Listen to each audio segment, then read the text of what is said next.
C'est la 16e édition, c'est la 16e fois que Colibri participe à ce salon. C'est un événement pour nous, évidemment, que nous ne manquerions pour rien au monde. On a 1 heure, et 1 heure c'est court parce que le monde est grand. On va commencer par un petit jeu, vous savez que j'aime bien les petits jeux. Je vais vous donner 4 nombres, et ça va être à vous de me dire à quoi ils correspondent. Et la bonne nouvelle, c'est qu'il y a des bonbons. Alors, 1 700 000. Ah oui, mais appel de quoi? Par mois? À l'année. À l'année 1 700 000 à l'année. Ouais. Le jour le plus gros.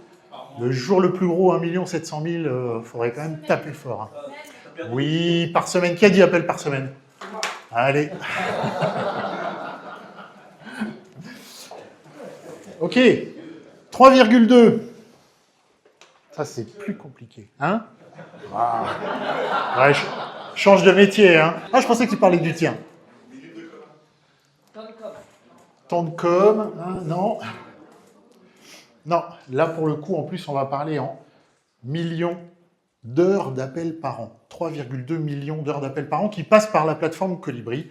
C'est gigantesque. Et qui, in fine, arrivent chez vous. Il y en aura un en plus pour tout à l'heure. 173. Le nombre d'absences de lundi. Je pense que c'est plus. Alors, ceux qui étaient là l'an dernier devraient s'en souvenir. On n'était pas loin. Non, non. La durée moyenne d'un appel qui... Allez. Merde. Pardon? Elle l'a dit aussi en première. Alors 2, ben justement, tu vois, tu vas avoir... tu vas en avoir... Regarde, je te fais la livraison à domicile. Hein? 173, c'est la durée moyenne d'un appel. Alors, l'année dernière, je disais que c'était 174. C'est pas tout à fait le même nombre. Là, c'est vraiment 173, c'est le temps moyen d'un appel traité par vos services, par vos agents. 173 secondes. Ça fait moins de 3 minutes. Gardez bien ce chiffre en tête. 20 000? Non. Non. Non plus. On n'est pas sur les dimensionnements de trafic, là, pour le coup. On est sur le nombre de numéros SDA que nous avons sur la plateforme Colibri et que nous gérons pour vous. Alors, tous ne sont pas forcément utilisés, mais en tout cas, il y en a un tout petit peu plus de 20 000, 20 400, des choses comme ça. Bon, merci de vous être prêtés à ce petit jeu. J'ai une boîte entière de chocolat pour ceux qui ont salivé à espérer pouvoir en avoir un. Colibri, aujourd'hui, ce ne sont que des data centers en France pour la partie stockage. Nous avons des data centers pour notre intelligence artificielle qui tournent en Suisse, pour certaines parties de l'intelligence artificielle. Pour le reste, vous le savez tous, sont en région parisienne. On en parle depuis des années. Il y en a 4. C'est réparti donc sur les 4. Le stockage de données se fait 100% en France et sur des data centers à capitaux français ou européens. C'est essentiel en termes de souveraineté aujourd'hui. Évidemment, les data centers ont les agréments HDS, ISO 27000, même SecNumCloud pour une certaine partie, Tier 3, etc., etc. On a toutes les docs pour ça. On sait que de plus en plus, vous travaillez avec des donneurs d'ordre qui demandent justement ces certifications, qui vérifient auprès de leurs fournisseurs quelles sont les certifications qui sont utilisées. Donc ça, c'est disponible, c'est public sur Internet. Et puis, il y a une particularité, et il se trouve que je l'ai visité il y a 3 semaines maintenant, DC5, qui est à Saint-Ouen-l'Aumône, pas très loin de chez toi, Sheila, qui est un des data centers à la densité de serveurs la plus importante, et qui a un refroidissement adiabatique. Alors, je ne sais pas ce que ça voulait dire, adiabatique, mais en fait, c'est un data center qui fonctionne sans climatisation. C'est un système de refroidissement par transfert thermique. C'est un truc très particulier. Et ce qui lui permet, ça c'est quelque chose qu'on mesure dans les data centers, c'est la consommation du data center versus la consommation des serveurs. Typiquement, quand un serveur va vous consommer 1 kW, un data center va consommer entre 1,5 et 1,7 kW. Donc on a un coefficient d'1,7. Ça veut dire 70% d'énergie perdue pour le fonctionnement du data center, pour la climatisation notamment. Le fait de ne pas avoir de système de refroidissement permet d'avoir un PUE qui descend à 1,2.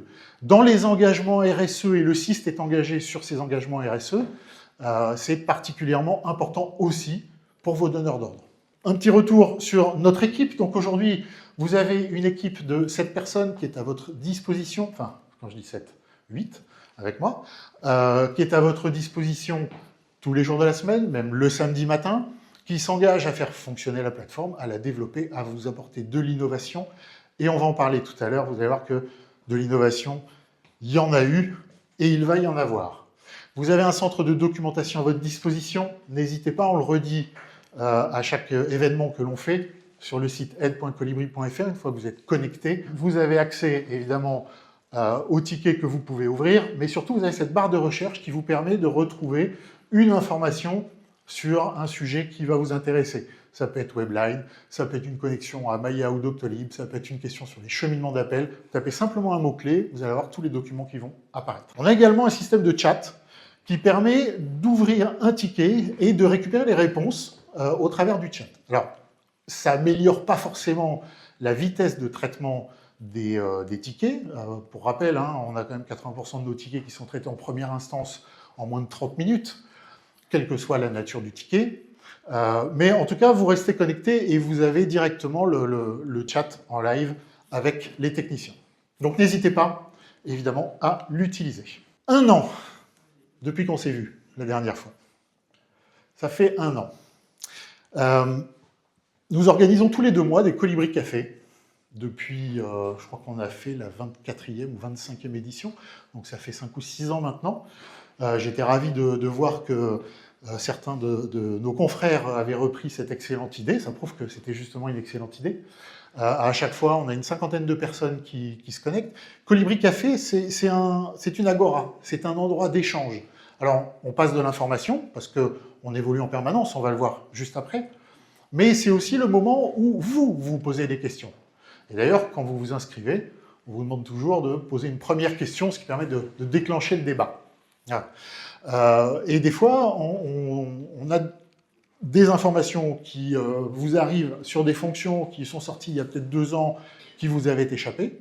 Ça, c'est le premier point. Et puis pour nous, c'est aussi la possibilité de récupérer des besoins que vous avez. On en a plein, qui reviennent régulièrement et qui nous permettent d'alimenter notre pipeline de développement. Les réseaux sociaux, donc merci à Antoine et Margot qui sont avec nous aujourd'hui, de nous animer tout ça, de nous alimenter sur tout ce qu'on produit, sur toute notre actualité.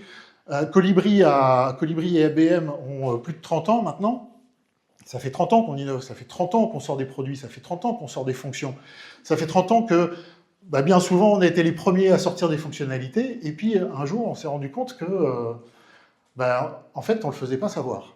On le faisait, mais on ne le faisait pas savoir, ou pas assez. C'est pour ça qu'on a fait les Colibri Café, et c'est pour ça qu'on a mis en place notamment ces vidéos qui vous permettent de suivre tout ça. Et c'est assez amusant parce qu'au tout début des vidéos, il y a 1 an, j'ai un client qui m'appelle, qui n'est pas là aujourd'hui, qui est client depuis très longtemps, qui a un gros centre, une 40aine de postes, et qui me dit oh, dis donc Alexandre, j'ai vu la fonctionnalité CSAT, là, c'est génial, quand est-ce que je pourrais la voir? J'ai dit Charles, en fait, ça fait 5 ans que tu es là dans ton logiciel. Et il ne regardait pas forcément les mails qu'il recevait, il n'était pas venu forcément au Colibri Café ce jour-là. Voilà, donc il était passé à côté de l'information, et nous, on n'avait pas assez insisté sur le fait de lui transmettre l'information. Donc, je vous invite tous, si ce n'est pas fait, à flasher ce QR code. Ça vous permettra de vous connecter sur LinkedIn à la page Colibri et d'être notifié de toutes les actualités, toutes les fonctionnalités, toutes les mises à jour, les Colibri Café, etc., etc., etc. Donc n'hésitez pas à flasher ce QR code. Si vous l'avez loupé, vous le retrouverez à la fin de cette présentation. 1 an. 1 an de nouveautés. Alors l'année dernière, à la même date, à la même place, on vous présentait le service de transcription Telia, qui aujourd'hui transcrit grosso modo 1 million d'appels par mois. C'est 1 million d'appels qui passent par la moulinette de Telia, qui sont transcrits, c'est-à-dire transformés en texte. Alors, la transcription, on sait comment c'est, même sur mon iPhone ou sur mon Android, quand je regarde la transcription d'un message qu'on m'a laissé sur mon répondeur, Il y a des fois, j'ai un peu de mal à comprendre. Mais c'est surtout le résumé de l'appel. Et là, le résumé de l'appel, à 99%, est d'une fiabilité qui est assez extraordinaire. C'est-à-dire qu'on prend vraiment la substance de l'appel. Et puis la rédaction de messages et l'analyse de sentiments, ainsi que l'analyse du temps de conversation. Vous savez que je dis souvent, on en parlait encore hier, si l'être humain a 2 oreilles et une bouche, ça prouve bien qu'il doit écouter 2 fois plus qu'il ne parle. Voilà. Je pense qu'en secrétariat, c'est un peu la même logique. Hein. C'est finalement un appel en télésecrétariat, un appel qui dure 3 minutes, d'une certaine façon, c'est un acte de vente. Et un acte de vente, c'est d'abord de commencer par écouter son interlocuteur. Voilà, donc ça, ce sont tous les éléments de Telia. On a rajouté pendant l'année le correcteur orthographique, on a rajouté la traduction, correcteur orthographique pédagogique qui en plus nous montre les erreurs qu'on a commises. Voilà, Telia Transcription. Webline, alors autant on a beaucoup de comptes aujourd'hui qui sont créés, hein, je crois qu'on a plus de 1000 comptes ou 1500 comptes qui sont activés sur Webline. Pour l'instant, un usage qui est assez... discret, notamment en usage interne-externe, mais on a des appels qui passent tous les jours, qui permettent à vos clients de vous joindre, à vous de joindre vos clients, puis éventuellement de leur offrir un service de standard téléphonique à l'intérieur d'un cabinet, à l'intérieur d'une entreprise, d'une PME, d'une start-up qui se crée. Une start-up qui prend un abonnement chez vous, elle a directement son standard d'entreprise, son numéro SDA, ses secrétaires, vous lui offrez tous les services qui vont avec. L'affichage des appels en cheminement, alors je ne vais pas redétailler toutes ces fonctions, on en reparlera, retrouvez-nous sur le stand tout à l'heure et on vous les remontrera. L'affichage des appels dans le cheminement d'appels, qui permet de savoir ce qu'on a en stock et ce qui va arriver. La gestion des pré-cheminements, notamment pour les problématiques de Noël et jour de l'an. Les conditions dans les cheminements d'appels, qui vous permettent de déterminer ce que vous faites ou ce que vous ne faites pas. On va en parler un peu plus tout à l'heure. Le dashboard, qui est arrivé en fin d'année, qui a complètement changé le look de la page de Colibri et qui donne les bonnes informations au bon moment à la bonne personne. L'affichage des vacances scolaires dans l'agenda, qui était une remontée d'un client qui nous avait suggéré ça, qu'on a mis en place, et qui en fait a été plébiscité parce que c'est hyper pratique pour les secrétaires de savoir quelles sont les zones de vacances. Les rendez-vous multiples, qui n'existaient pas dans Colibri, qui ont été rajoutés. La correction orthographique et grammaticale, j'en ai parlé à l'instant. Le nouvel éditeur de bande-son, qui permet de modeler, de rajouter de la musique, de mixer. La génération automatisée des messages, grâce à Telia, qui vous fabrique le message complet. La gestion des postes téléphoniques, alors ça c'est une nouveauté qui était un petit peu discrète, mais avant vous aviez un numéro de poste par poste physique, alors que maintenant vous allez avoir un numéro de poste par utilisateur. Ça veut dire que votre Gérard qui se connecte depuis son bureau, quand il se log, il est sur le poste 512. Quand il va se connecter chez lui, il sera toujours sur le poste 512. Donc moi, quand j'ai besoin de joindre Gérard, je ne me préoccupe pas de savoir est-ce qu'il est chez lui ou pas, j'appelle le 512 et puis c'est réglé. Les phrases usuelles par dossier, qui était une demande très très ancienne. La nouvelle messagerie, dont on va parler vite fait tout à l'heure, qui remplace la messagerie interne de Colibri. Pour ceux qui ont connu ABM, les télégrammes. Donc là, on a une nouvelle messagerie. On intègre en fait un outil open source qu'on est venu complètement intégrer dans Colibri. Quand vous allez créer un utilisateur, quand vous allez créer un groupe d'utilisateurs, tout ça va être complètement mixé de façon à vous offrir une expérience la plus fluide possible. L'optimisation du double écran, bien sûr. On a ce qu'on appelle une application lourde, un logiciel. Ce logiciel permet de tirer toute la quintessence de l'ordinateur sur lequel on est. De plus en plus, tout le monde travaille en multi-écran. Vous avez un petit bouton qui a été rajouté qui vous permet très rapidement de basculer une fenêtre d'information, par exemple les instructions, de la basculer sur l'écran de droite ou sur l'écran de gauche, de façon à vous concentrer sur, par exemple, votre agenda qui va se trouver, lui, au milieu. Les statistiques agrégées, je vais en parler dans un instant, c'est également une nouveauté qui est arrivée sur la dernière version de Colibri. Et je crois que c'est à peu près tout. Pour 2025, ça fait quand même un paquet d'innovations qui sont sorties sur nos outils.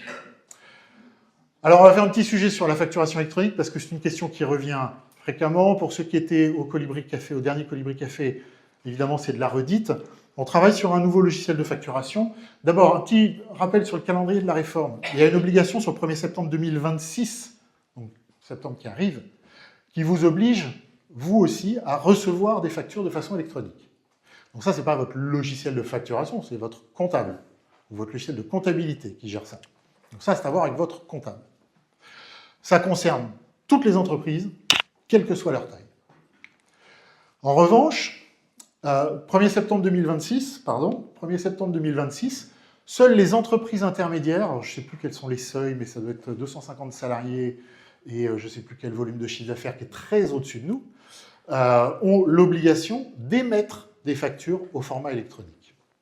En ce qui nous concerne, PME, TPE pour certains, l'obligation est pour le 1er septembre 2027. Donc on a encore 1 an et demi devant nous. Ça concernera toutes les entreprises qui devront envoyer et recevoir des factures électroniques. On a donc un nouveau logiciel de facturation qui sera disponible d'ici la fin de l'année, normalement. Ce que je peux vous dire aujourd'hui, c'est qu'il sera 100% web, contrairement à l'ancien qui était un logiciel, et qu'il sera, dans notre cahier des charges, 100% compatible avec les anciennes configurations, donc vous n'aurez pas à ressaisir tous les tarifs, tous les trucs comme ça. Voilà. Il y aura évidemment... Je vois des grands sourires là tout d'un coup. Il y a eu des angoisses. Je voyais les perles de sueur sur ton front, Sheila. Voilà. Évidemment, suivez-nous sur les réseaux sociaux. Venez au Colibri Café. On en parlera courant de l'année. Le dashboard. Le dashboard a été un gros sujet. Il continue d'évoluer. Donc évidemment, tout le monde se souvient de cet écran-là. Je n'ai pas osé remettre celui d'ABM 2000. Hein. Il y en a qui s'en souviennent. RIP le dashboard, pour repose en paix.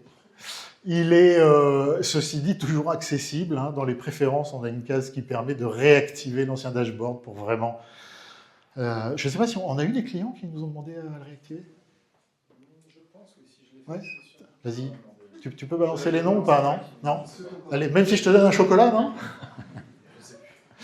Bon, évidemment, tout ça, ça a été remplacé par ce dashboard beaucoup plus moderne. Puis surtout, l'objectif, c'était, quand je me connecte, j'ai besoin d'avoir les bonnes informations au bon moment.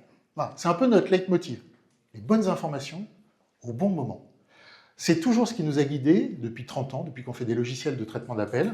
J'ai toujours dit, quand un appel arrive, qu'est-ce qu'il me faut comme information? Est-ce que j'ai besoin de l'agenda tout de suite? Est-ce que j'ai besoin de la messagerie? Est-ce que j'ai besoin des instructions selon les cas? Tout ça, c'était paramétrable. Le dashboard, lui, quand j'ouvre mon logiciel, ou quand j'ai pas d'appel, de quoi j'ai besoin?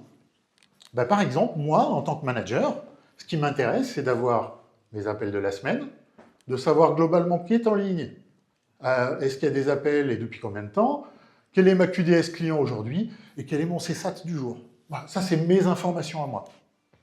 Sandra, qui gère les instructions, elle a besoin d'avoir d'autres informations. Elle a besoin d'avoir son aperçu des instructions, par exemple. Elle peut l'avoir sur son dashboard. Etc., etc. Les secrétaires, moi j'ai besoin d'avoir le planning de tout le monde. Les secrétaires peuvent avoir besoin juste de leur planning à elles. Donc on va pouvoir modeler le dashboard en fonction soit des personnes, soit des profils. Il est totalement configurable, et donc vous avez plein de widgets. Donc on peut positionner comme on veut, on choisit la taille, on choisit les informations qu'on met dans les statistiques. Ça, vous pouvez mettre tout ce que vous voulez. Vous mettez vos stats, vous mettez votre planning, vos notes. Donc on a un widget spécifique pour les notes, qui sont un peu des notes communes.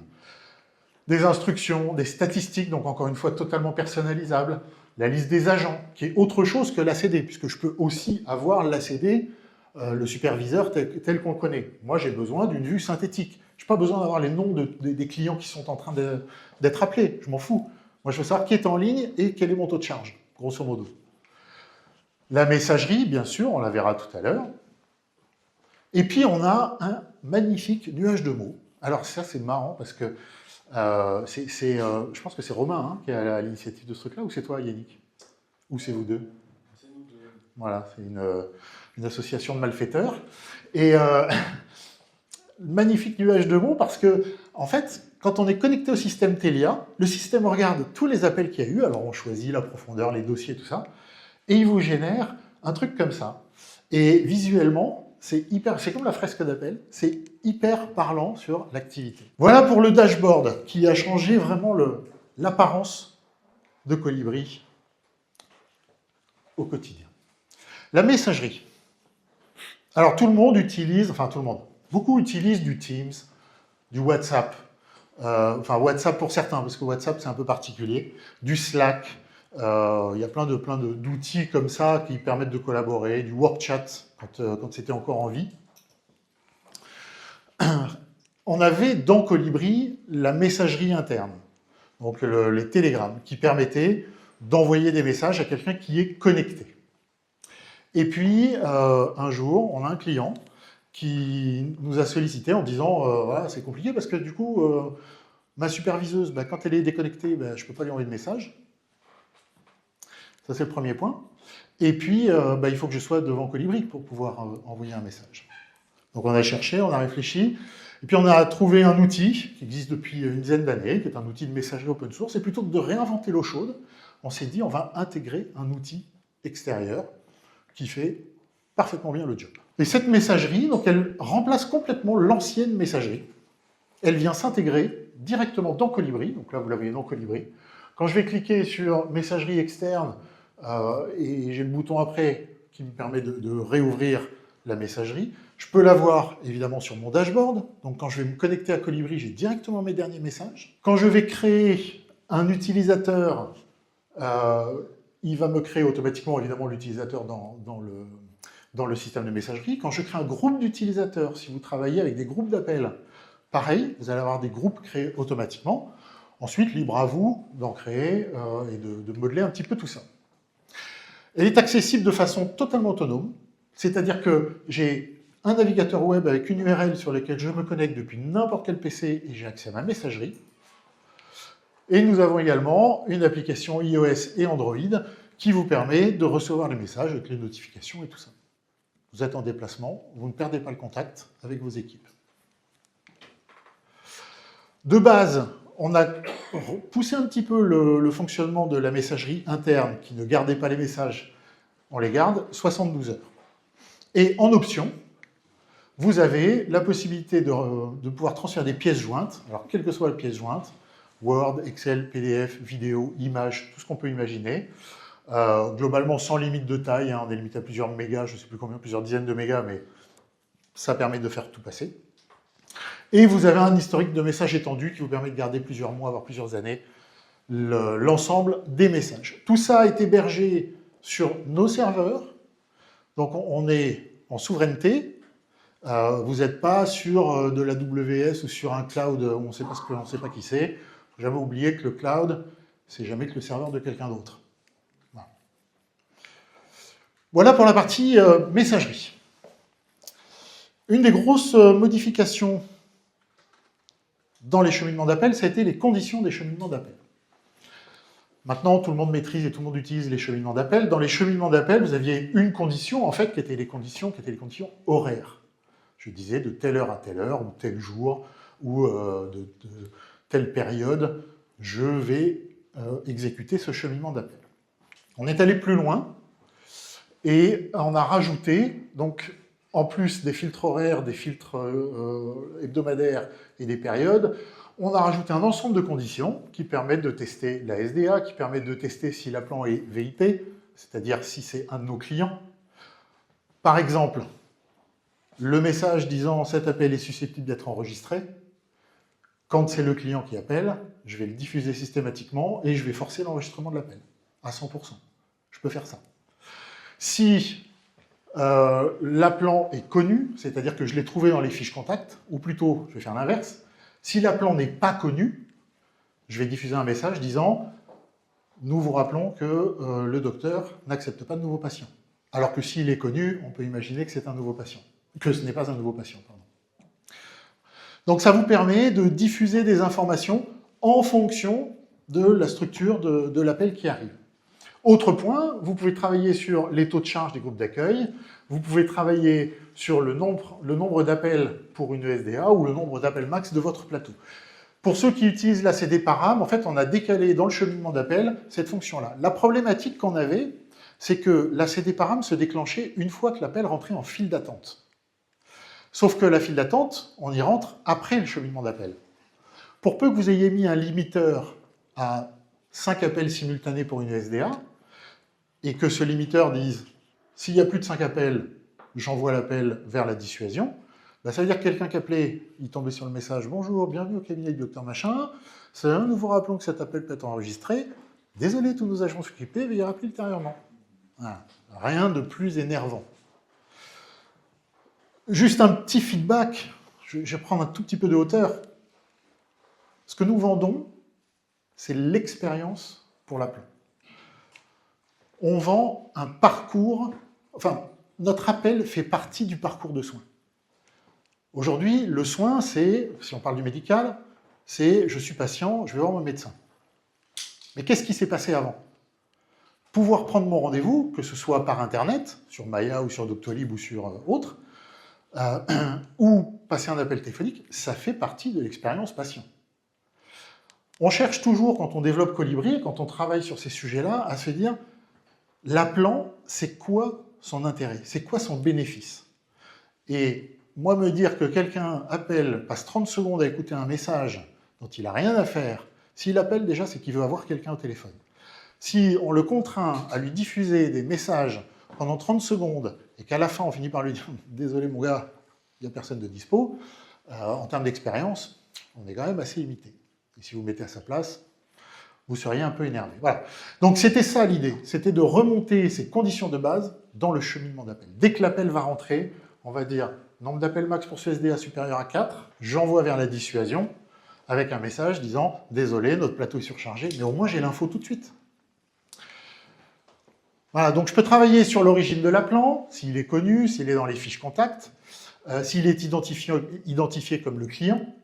De la même façon, s'il est identifié comme le client, je peux choisir tout de suite de mettre l'appel dans le groupe des VIP, dans le groupe d'accueil des VIP, qui sera peut-être traité par les superviseuses.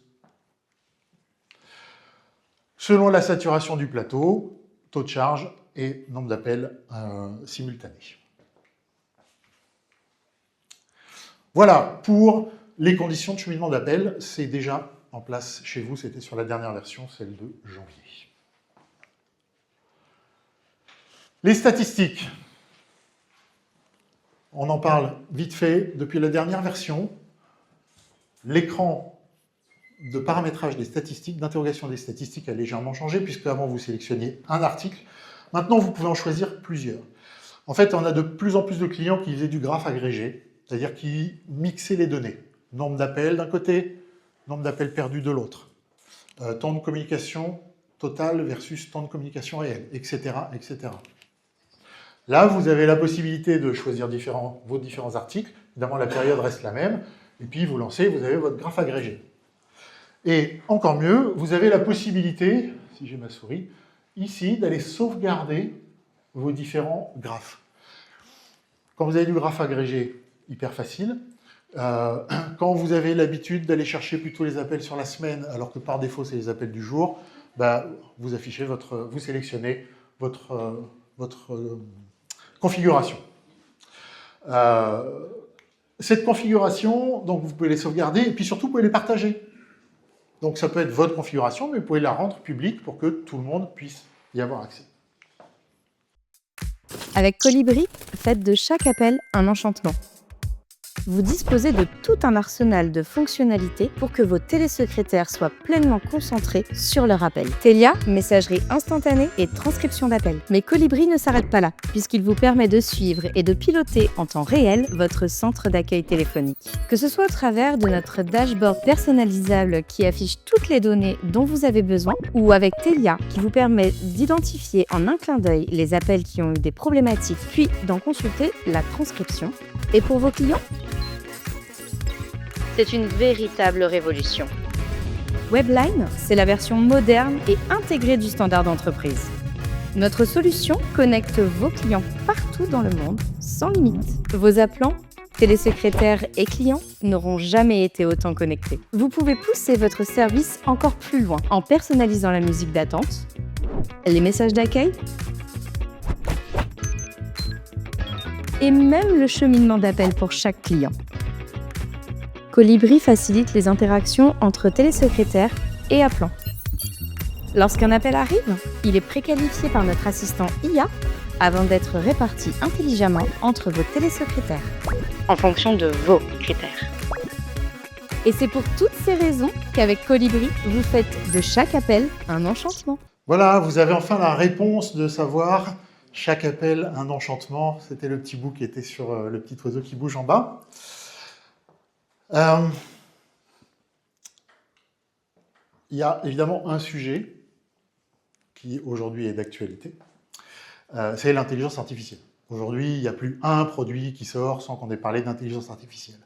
Ça fait un an, enfin non, il y a un an, à date, nous sortions Telia, le système de transcription d'appels. C'était la première intégration d'une intelligence artificielle dans un logiciel de télésecrétariat. Aujourd'hui, on travaille beaucoup sur les voicebots. Comme vous le savez, depuis 30 ans, on a toujours été sur un fonctionnement ouvert. On a intégré des agendas Maya, Doctolib, d'autres agendas bien avant. On intègre MySimply Agenda qui est en bas. Il n'y avait pas de raison qu'on ne fasse pas la même chose avec les voicebots. Il y a un an à peu près, il y a un an, on en parlait, mais ça faisait plus d'un an qu'on travaillait dessus. On a interconnecté donc, les systèmes téléphoniques Colibri et les agendas Colibri avec le voicebot d'IP Contact. Je ne sais pas s'il est là, Patrick. Non. Qui vous permet de vous connecter, d'utiliser des voicebots d'IP Contact en interaction avec les agendas Colibri. On a travaillé avec The Same Intention, qui est en bas également, pour pouvoir envoyer les appels vers leur système et surtout pouvoir les récupérer. Parce que la problématique, j'étais il y a un mois aux États-Unis à une conférence et il y avait justement les résultats d'une étude sur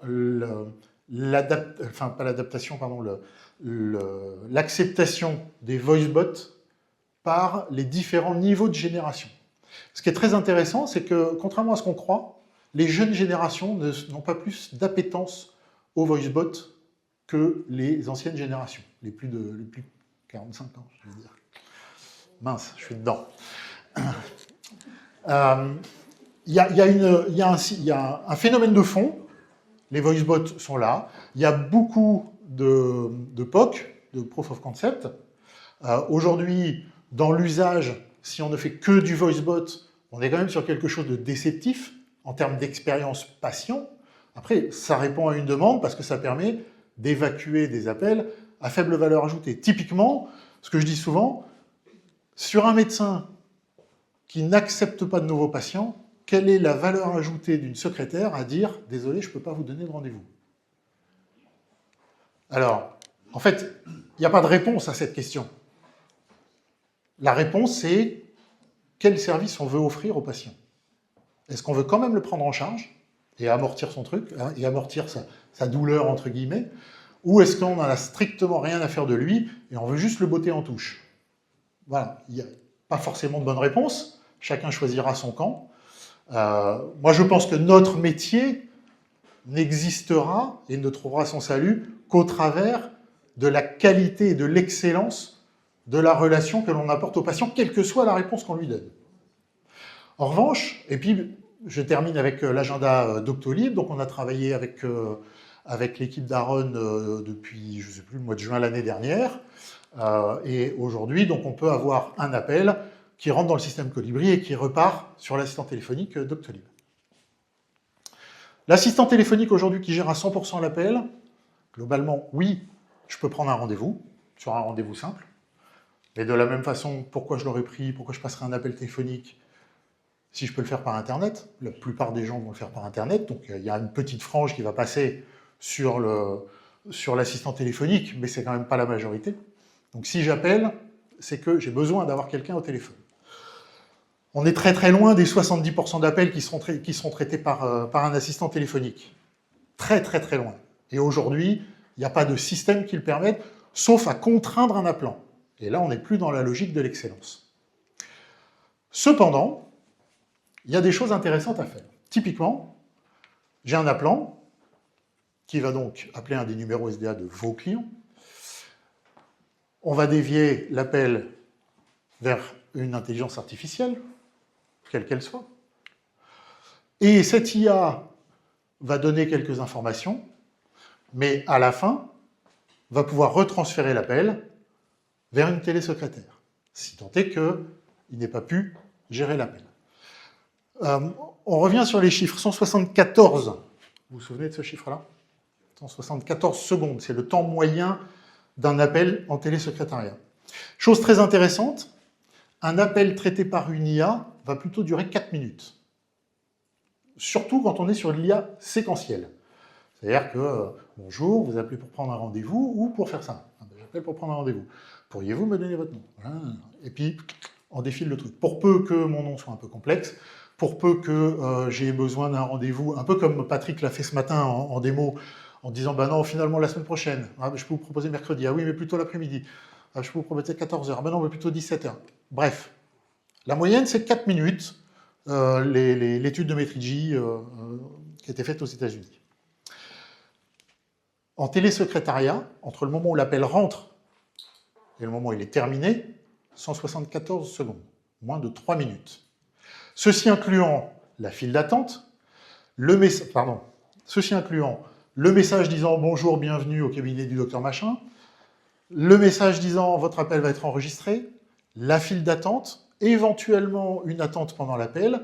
Le résultat, c'est qu'on a passé, combien on disait, Guénaël? Alors toi, tu étais un peu plus élevé, mais on était aux alentours de... Enfin, chez nous, c'est 84 ou 86 secondes de temps de parole réel sur les 174. 174 secondes, 3 minutes versus 4 minutes. Et pourtant, quand on interroge l'appelant, il dit « l'IA est plus rapide ». Qui était au séminaire de Minorque? Vous pouvez lever la main. Qui sera au séminaire de... Je ne vous dirai pas où, parce que je ne sais pas.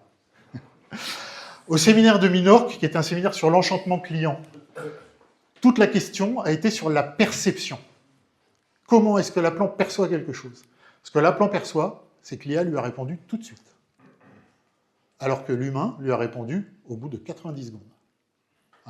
Et ça fait la différence.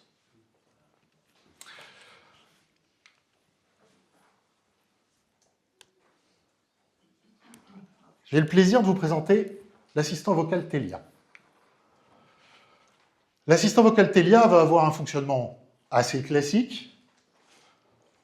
On va dire la base, je vais vous faire la démo, qui est celle que tout le monde attend, qui est, je reçois un appel, et l'appel est pris et traité par l'IA. Basiquement, l'appel de nuit, j'ai personne pour répondre, mais l'IA, plutôt que de dire « désolé, c'est fermé », l'IA peut très bien commencer par donner quelques informations. Vous entendrez un exemple juste après. L'appel rentre dans Colibri, au travers des cheminements d'appel, l'appel est envoyé vers l'assistant Telia, qui va traiter l'appel, et éventuellement, selon les actions, selon ce que vous avez paramétré, envoyer un SMS, envoyer un mail, pris un message, pris un rendez-vous aussi, puisqu'évidemment ça fonctionne avec l'agenda Colibri. Le schéma assez classique, ce que j'ai appelé le répondeur intelligent.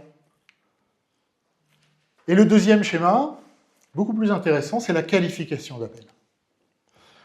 Aujourd'hui, une télésecrétaire passe 90 secondes avec un appelant. Si on remonte 10 ans ou 15 ans en arrière, on est à moins de 60 secondes. 60 secondes à 90 secondes, ça fait 50% de plus. Qu'est-ce que vous achetez? De la main-d'œuvre, qui a augmenté aussi depuis 10 ans. Avez-vous augmenté vos prix de plus de 50% depuis 10 ans? Non, vous les avez baissés même. Vous les avez baissés parce que concurrence, parce que certains acteurs se sont évertués à raconter que le prix d'un appel ne dépassait pas, que la valeur d'un appel ne dépassait pas les 1 €. Le résultat, c'est qu'aujourd'hui, on est sur un marché qui est quand même relativement en tension. Et pourtant, vos prix ont augmenté. Et si, on va revenir sur mon explication précédente, et si pendant ces 90 secondes d'attente, où je dis bienvenue, machin, là, et que je mets dans la file d'attente, si je commençais à discuter avec l'appelant, si je commençais à lui poser la question de pourquoi est-ce que vous appelez? En quoi je peux vous aider? Vous appelez pour prendre un rendez-vous? Je suis désolé, on n'a pas de nouveaux patients, mais si vous voulez, je peux vous passer un téléconseiller. Peut-être qu'il va raccrocher, peut-être qu'il va quand même décider de parler à un téléconseiller. J'appelle pour avoir des renseignements pour un ramonage, de savoir quel est le tarif. L'IA peut très bien répondre à cette question. Par contre, si j'ai une maison qui est au 3e étage avec une cheminée, qui a un truc coudé, et tout ça, elle ne saura pas. Il faut toujours se rappeler que l'IA est probabiliste et pas déterministe. Ça veut dire que l'IA va essayer de trouver une réponse. Plus vous allez l'enrichir dans sa base de connaissances, plus vous avez le risque d'avoir d'hallucinations. Donc il faut rester dans des choses factuelles pour éviter les erreurs. Petit exemple, avant-hier, avec Aurélie, on s'est amusé à appeler le Cerballiance, vous savez, les laboratoires d'analyse médicale. Et puis je lui dis, j'aurais voulu des informations pour des analyses d'urine. J'appelle un laboratoire d'analyse médicale. Et le système m'a répondu, c'est véridique, le système m'a répondu, vous voulez faire des analyses de riz? Je vais vous donner des informations. Comment avait-il ces informations? C'est la question que je me suis posée. Voilà, c'est tout le problème de l'IA aujourd'hui. C'est très facile de prendre un chat GPT, de le connecter à un numéro SDA, et puis vas-y, débrouille-toi. Le résultat va être assez surprenant. Si on repart sur notre assistant vocal, qui va donc faire de la qualification d'appel, et éventuellement transférer sur un agent derrière s'il n'a pas les informations ou si l'appelant a besoin de parler à quelqu'un. Je reçois mon appel, l'appel est envoyé vers l'assistant Telia, qui va prendre en charge l'appel, je le vois dans mon cheminement d'appel. Lorsque l'IA l'a déterminé, il va renvoyer l'appel vers Colibri, et l'appel sera transféré vers un agent. Alors on a tout un système en plus de pénalités dans la file d'attente qui va faire que si l'appelant a déjà passé 40 secondes avec l'IA, quand il va arriver ici, on considère en fait qu'il sonne déjà depuis 40 secondes. Donc au niveau de la file d'attente, on évite de pénaliser l'appelant qui s'est tapé l'IA. Mais le plus beau, c'est que Telia va lui renvoyer le résumé et le détail de l'appel. Ce qui fait que la secrétaire, quand elle reçoit l'appel, elle sait exactement pourquoi l'appelant appelle, elle a les informations qu'elle n'aura plus à poser à la personne qui appelle. Créer un assistant vocal dans Colibri est enfantin. Je pense qu'il faut 1 minute pour le faire. On a une nouvelle page qui permet de le faire.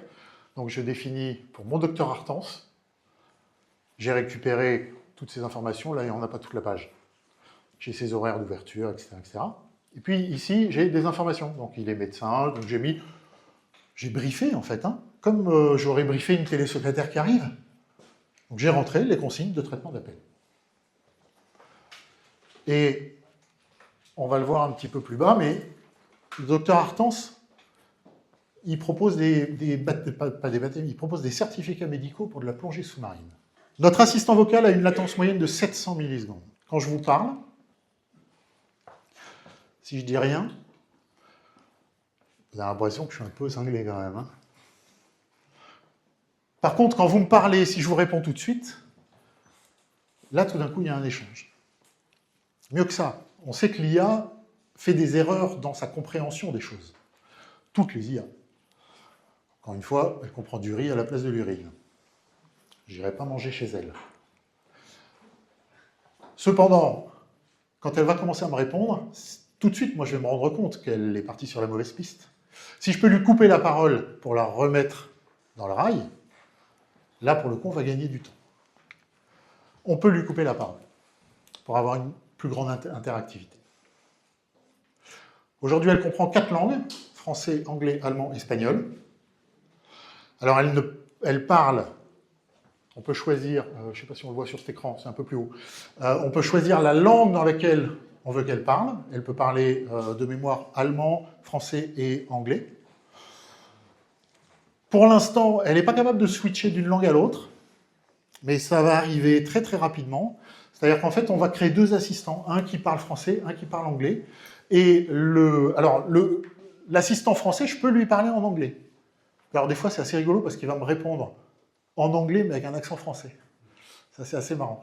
En tout cas, elle est capable de détecter que je voudrais lui parler en anglais et elle va être capable de transférer l'appel vers l'assistant qui, lui, parle anglais. Voilà. Évidemment, vous pourrez facturer les appels traités et les appels qualifiés.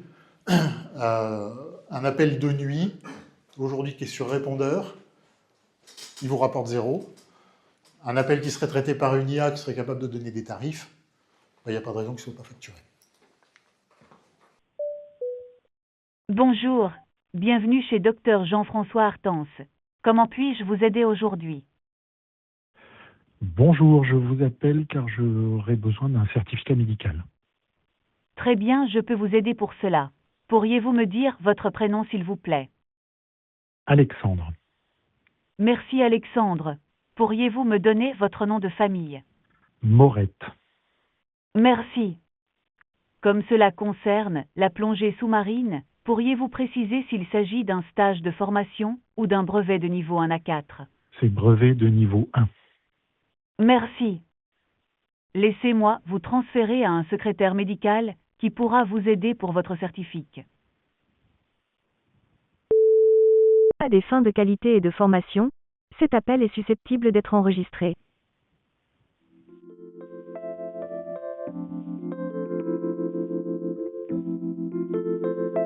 Voilà un petit peu le scénario possible d'un système de qualification d'appel. Un appel qui aura duré 90 secondes, la télésecrétaire, là, elle n'a plus besoin que 60 secondes parce qu'elle n'a plus besoin de redemander les informations à la personne qui l'appelle. Deuxième exemple, parce qu'on parle des médecins, alors évidemment j'aurais pu prendre un rendez-vous, j'aurais pu faire plein de choses. Deuxième exemple, je suis maintenant chez la société Tous à l'eau. C'est justement elle qui m'a envoyé chez le docteur Artens. Parce que je voudrais faire un baptême de plongée et j'ai besoin d'avoir quelques informations. Donc on a briefé, vous le verrez tout à l'heure, juste après, on a briefé l'IA pour qu'elle puisse répondre au téléphone. Bonjour, bienvenue chez Société Tous à l'eau. Je suis Télia, votre assistant virtuel. À tout moment, vous pouvez demander à parler à un téléconseiller. Comment puis-je vous aider aujourd'hui? Oui, bonjour, je voudrais savoir si vous proposez des baptêmes de plongée. Je peux certainement vous aider pour cela. Oui, nous proposons des baptêmes de plongée pour les débutants. La durée est d'environ 1 heure et le tarif est de 70 €. Et où ont lieu les plongées, s'il vous plaît? Je vais vous aider à obtenir ces informations. Les plongées en fosse se font à la piscine de Nauge-sur-Marne. Les plongées en site réel se font au lac d'Argenteuil. Quelle est la durée de la plongée? Je vais vous donner ces informations. La durée des baptêmes de plongée est d'environ 1 heure. D'accord, est-ce qu'il y a une contre-indication et est-ce qu'il faut un certificat médical? Je vais vous aider avec cela. La plongée est déconseillée pour les personnes souffrant d'insuffisance respiratoire ou cardiaque. Dans tous les cas, un certificat médical est nécessaire. Très bien, est-ce que je pourrais parler à un téléconseiller, s'il vous plaît? Bien sûr, laissez-moi vous mettre en relation avec un collègue qui pourra vous aider. À des fins de qualité et de formation, cet appel est susceptible d'être enregistré. Ces enregistrements sont des enregistrements live, ils n'ont absolument pas été retraités, je n'ai pas coupé de zone d'attente, vous avez vu qu'il n'y a pas de latence, vous avez vu que j'ai pu couper la parole sans aucun problème, qu'elle s'est interrompue, qu'elle m'écoute. On a encore des améliorations sur ce sujet-là qui vont rendre les choses encore plus naturelles, mais l'idée c'était d'avoir quelque chose de véritablement fluide. Ça reste une expérience avec un système d'intelligence artificielle. Quand l'appel arrive, vous avez entendu le petit ding-ding au départ. Il est volontaire. Il est volontaire pour faire comprendre à la personne qui appelle que c'est avec un système automatisé qu'il est. Mais on essaye de lui offrir la meilleure expérience. Alors, on n'est pas sur du chat GPT qui a une voix très, voilà, très friendly ou c'est devenu mon nouveau meilleur ami. Certains ont remarqué que elle s'est répétée plusieurs fois, donc ça d'ailleurs ça a été optimisé depuis que j'ai fait l'enregistrement, mais on a réduit ce petit bout où elle disait oui, je peux vous aider avec ça. La construction de la société Tous à l'eau, qui est bien sûr une société fictive, voilà, j'ai simplement écrit mon prompt où je lui ai dit voilà, le tarif pour le niveau 1, le tarif c'est 250 €, le niveau 2 c'est 350, je propose des baptêmes à 70, dans tous les cas il faut un certificat médical. C'est déconseillé pour les personnes souffrant d'insuffisance respiratoire, blablabla. Je ne sais même plus. Si je demande un rendez-vous, dire qu'il y a de la disponibilité, on pourra faire le test tout à l'heure sur notre stand. Ne jamais prendre de rendez-vous, on a décoché l'accès à l'agenda. Si vous aviez eu des instructions dans votre dossier Colibri, vous auriez cliqué sur le bouton « Générer à partir des instructions ». Vous sélectionnez les instructions qui vous intéressent et ça vous fabrique le prompt en direct. 1 minute et vous créez votre assistant vocal. Voilà pour la partie Telia Assistant Vocal. Telia Assistant Vocal sera disponible au deuxième trimestre 2026 et on sera à un tarif à l'appel, quel que soit le client concerné. Donc si vous avez 10 clients qui passent 10 appels, ça fait 100 appels. On ne va pas chercher à savoir qui, que, quoi, dont, où. La fabrication d'un assistant vocal, vous avez la totale autonomie pour le faire. Vous gérez l'envoi vers le cheminement d'appel, par le cheminement d'appel. Vous le faites vous-même, ça n'a strictement aucun coût. Vous le fabriquez, terminé. Vous essayez, vous appelez votre SDA, vous faites vos tests.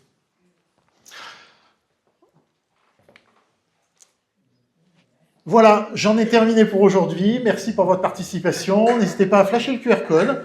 Et puis pour toutes les démos, c'est en bas que ça se passe.